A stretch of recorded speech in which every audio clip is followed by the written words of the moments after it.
Keep seeking and you will keep finding.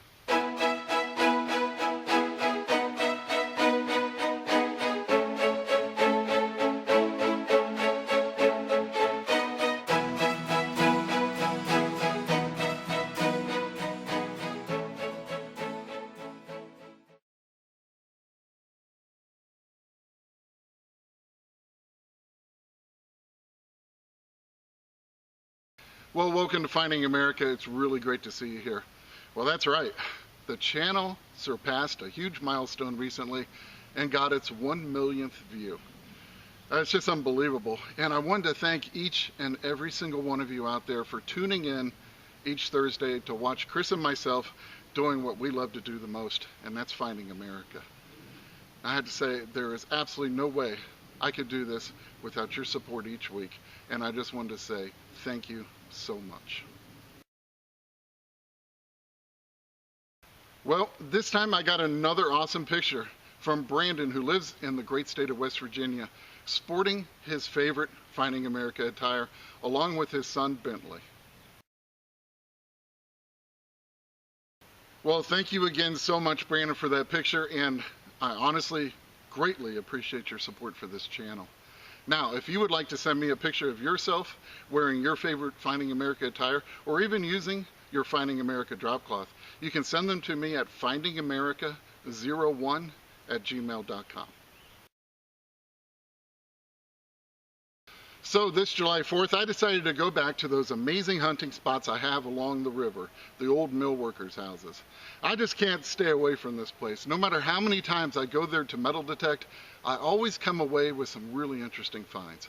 And what better way to spend July 4th than going out metal detecting and Finding America? Well, I was getting a 29 to 31. I was pretty deep. Let's see, about 8 inches. And it came out on my drop cloth, and I've been brushing it off, but it's kind of cool. It's an old fishing reel. Definitely has some age to it. And when I get it home, I'll check and see if I can see if there's anything stamped on it or anything, but definitely an oldie.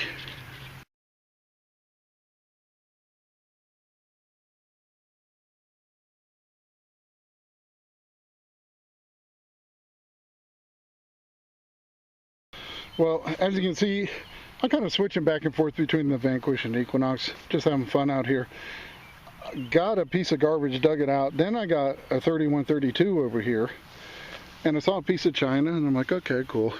Then I saw a flash of white. I thought it was another piece of china, but then it fell over. It's not a piece of china.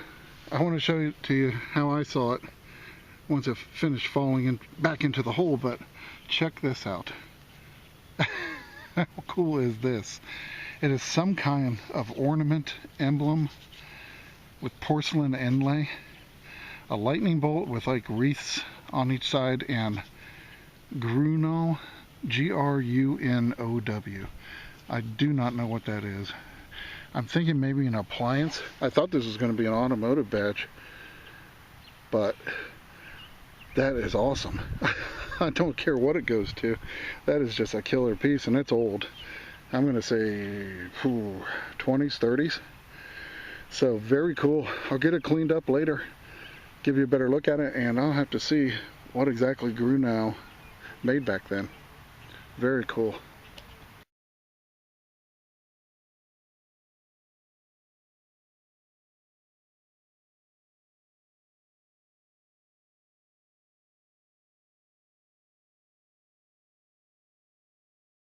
Well, after a little while of detecting there, I decided I wanted to head upriver just a little bit to another permission that I have.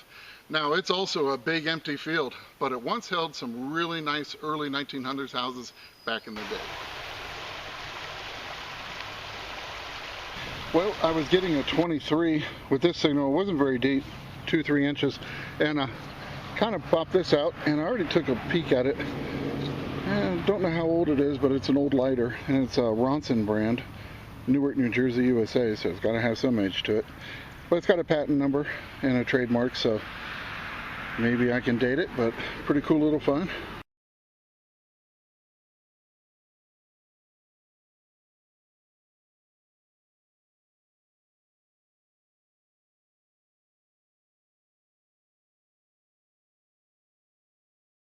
Well, I was getting an 1819. I'm going through a lot of trash here, but I know there's got to be old things. I've found things in areas adjoining this. Anyway, I got an 1819.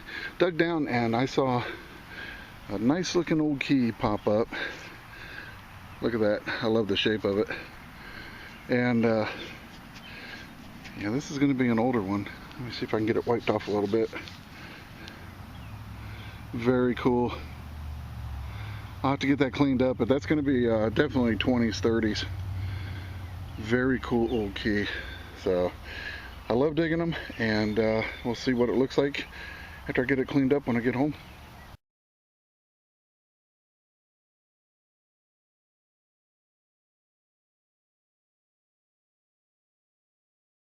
Well, this one was giving me a 2021. Had to go down about 7 inches and finally pulled it out. I think I have an old compact lid. Can't see anything much from this side, but the inside I can definitely see some design showing through from the front. So I'll get it cleaned up when I get home, but pretty old one. Definitely going to be early 1900s, 20s, 30s probably. So nice little find, and I'm glad to see some old pieces coming out of here.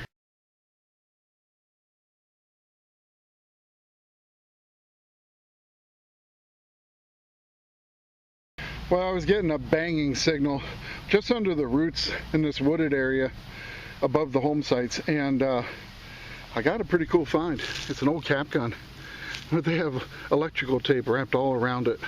It must have broken and they taped it up so you could still keep using it. So kind of reminds me of the one that I found down in the mill houses.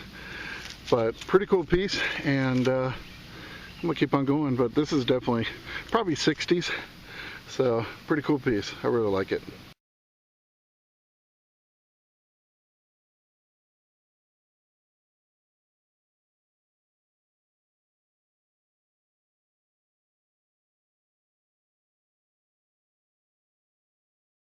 Well, I got a nice little signal, stopped, dug it up. It turned out to be a piece of garbage.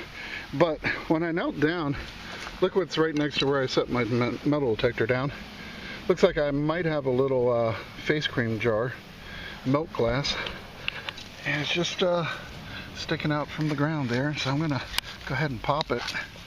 Oh yeah, oh cool. It's whole and has some writing on the bottom. Oh, that's interesting. Never seen this one. I think it says MUM, M-U-M. Huh, that's pretty cool. Very nice. A little bit of chip right there. But I'll definitely take it. And see if I can find anything else about MUM.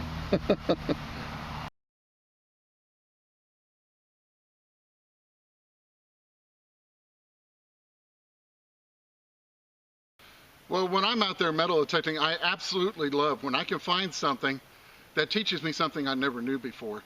And this small little milk glass jar marked MUM did just that.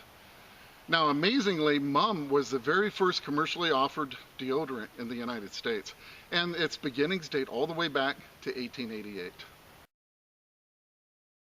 Well, another really interesting thing about the brand is its name, MUM. Well, MUM was derived from the phrase, "Mum's the word," as underarm motor really wasn't a popular topic of discussion back in the day. Everyone had it, they just didn't want to talk about it.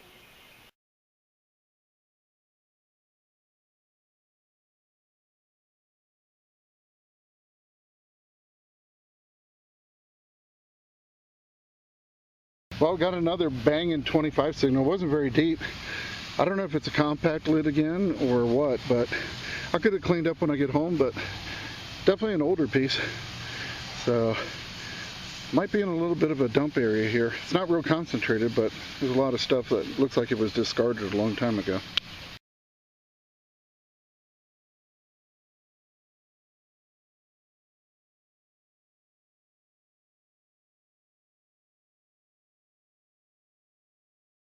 Well, I might have something good in the hole. It was only a one-way signal, and that's kind of a good lesson too. A lot of people say only dig repeatable signals, that you get them both ways. Well, unfortunately, when a coin's on edge, you're probably only going to get it one way. So I will dig the nails. to find these little hidden gems. And I'm hoping it's a gem. I have no idea. But it was underneath this root on edge, and I pushed it out, and I got a coin. Now, it was giving me about a 1920, and I'm hoping for an Indian. It's a little crusty.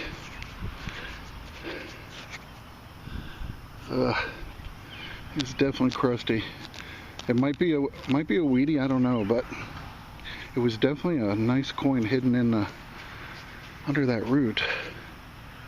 I'll tell you what, I'm going to try to get a toothpick, see if I can make anything out on this. Well, I think I can make out the profile of Lincoln, so kind of betting it's a weedy, but I can't see much on it, and I'll have to work on it when I get back home.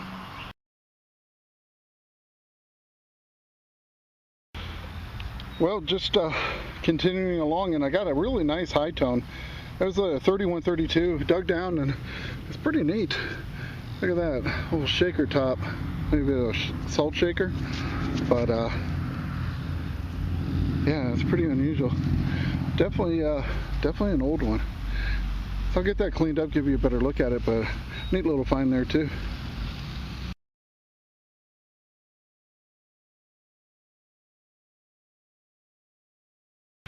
Well, this one was giving me a 30-31 signal. I dug down and saw something round, and I believe it's one of those teletype aluminum kind of good luck tokens. Punched them out on the machine. So, of course, the cleanest side is the side with nothing on it. That's the way it usually goes. I see a little bit of wording here, but it's pretty corroded. I don't know. I'll work on it. We'll see how it turns out, but not a bad little find.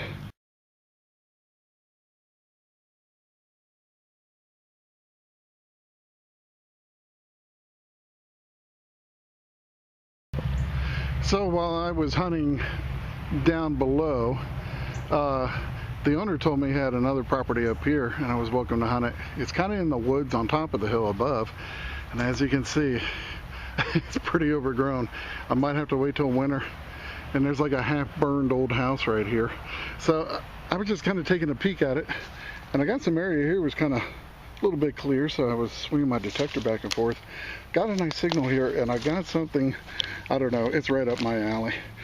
I love weird old things, and this one qualifies. Check out this old lid, and I saw it had some writing, so I cleaned it off, and it says Harriet Hubbard, and I think Aver. In the center it says famous toilet preparation. And it says USA down here. Now, I am not sure what a famous toilet preparation is or even could be, but I think it's going to be kind of fun to find out.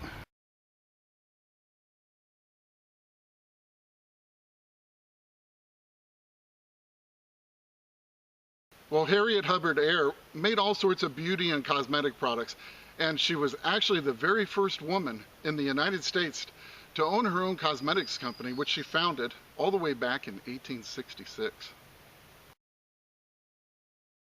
Well, she was born to a wealthy family in 1849, married a wealthy heir to an iron company, and had 3 daughters with him. Unfortunately, her husband turned out to be a drunkard and a cheat. And unable to live and tolerate such a life, and divorce being completely off the table back in those days, she decided to leave him, take her 3 daughters, and move to New York City. Well, with no money and her family having turned their backs on her for leaving her husband, she knew she had to find some way to make a living. So, after several trips over to France, she finally secured a formula for her beauty cream. And she started her company with the help of some investors and a massive ad campaign. Well, Harriet's company soared, and she became a very powerful woman, which angered a lot of men in the same business. A former investor became a friend and a confidant to her, but unfortunately his intentions were not good. He wanted to seize control of her company. And after publicly besmirching her reputation and character and filing several lawsuits against her, he conspired with her husband to have her committed to a mental institution. Well, it took over a year for her friends to get her out of that institution, and by that time, she had lost complete control of her company. Despite this, she found a new calling, traveling across the country, lecturing about the mistreatment of people at America's mental institutions. And she became a renowned journalist, working for John Pulitzer at the New York World until her passing in 1903.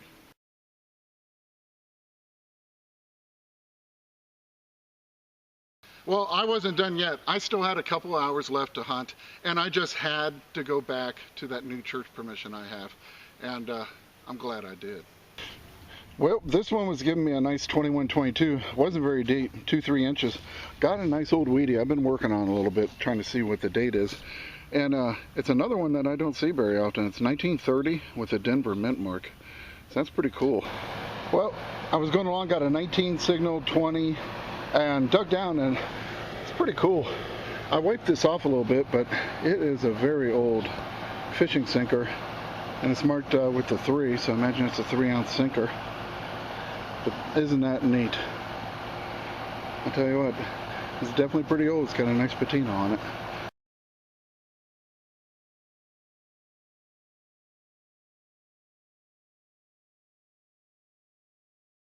Well, this signal was giving me a nice high tone 25-26.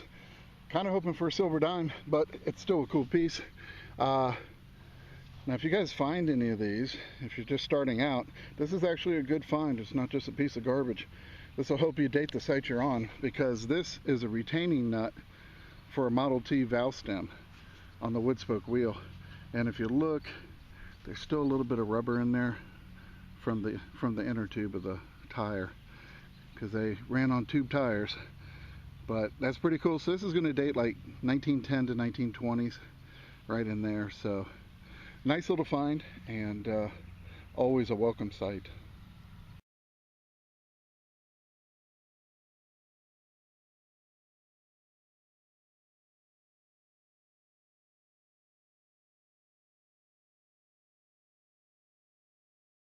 Well, I might have something really cool here. Well, I do have something pretty cool here.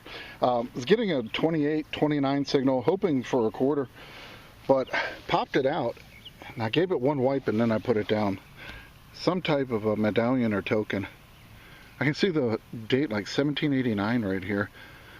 It's maybe a commemorative or something, but I just wanted to show it to you before I cleaned it up, and I'll be right back. I'm gonna spray it down and give it a brush. Okay, so this is the other side of it. Only thing I can really make out is like 1960, I believe, but on the other side is pretty cool. It has a man on horseback, and it says THE, maybe Theodore, but over here it says publishing house since 1789. So that is pretty darn cool. Wish it was in better shape, but it isn't.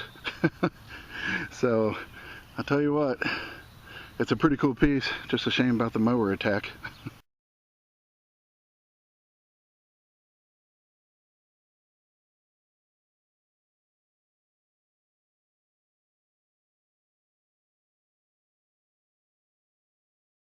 Well, this one was giving me a 22-23 on my Knox 800, and I suspected it would be a weedy, and I was right. But it's a nice one. It's an early weedy, very nice condition, and it's a 1919 Philadelphia mint mark. So very happy to have that one. Love early weedies. And I'm going to keep on going and see what else I get here.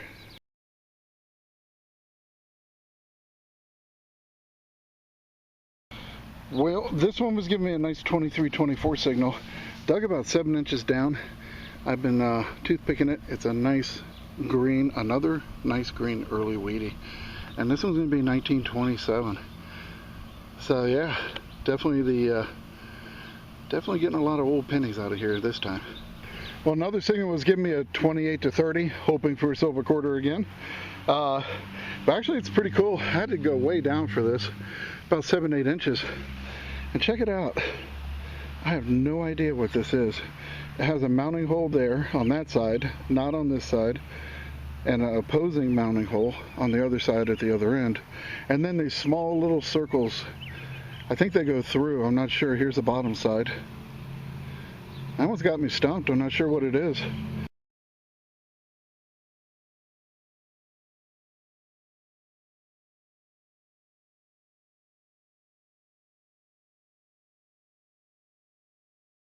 Well, I might have something pretty interesting here. I was just going under this holly tree, and swinging along, and I got a 19 signal, and it was about 6 inches deep. I threw the dirt up on the drop cloth, and I see a penny, and I'm kind of hoping that it's an Indian with those numbers. So I grabbed the camera so we could find out together. And let's see. Oh, it's definitely green, that's for sure. Wow. Oh yeah, definitely an Indian. Oh boy. Oh yeah, no doubt about that. Check it out. Ah, love digging Indians. Well, let me get a toothpick and I'll give it a little scratch and see if I can get a date off this one. But oh, I'm super thrilled with that. Well, there you have it. I broke into the 1800s. 1895. Ah, beautiful coin. Here's the other side. I just gave it a quick toothpick on both sides. But isn't that awesome? Ah, there's nothing like finding an Indian laying in your dirt.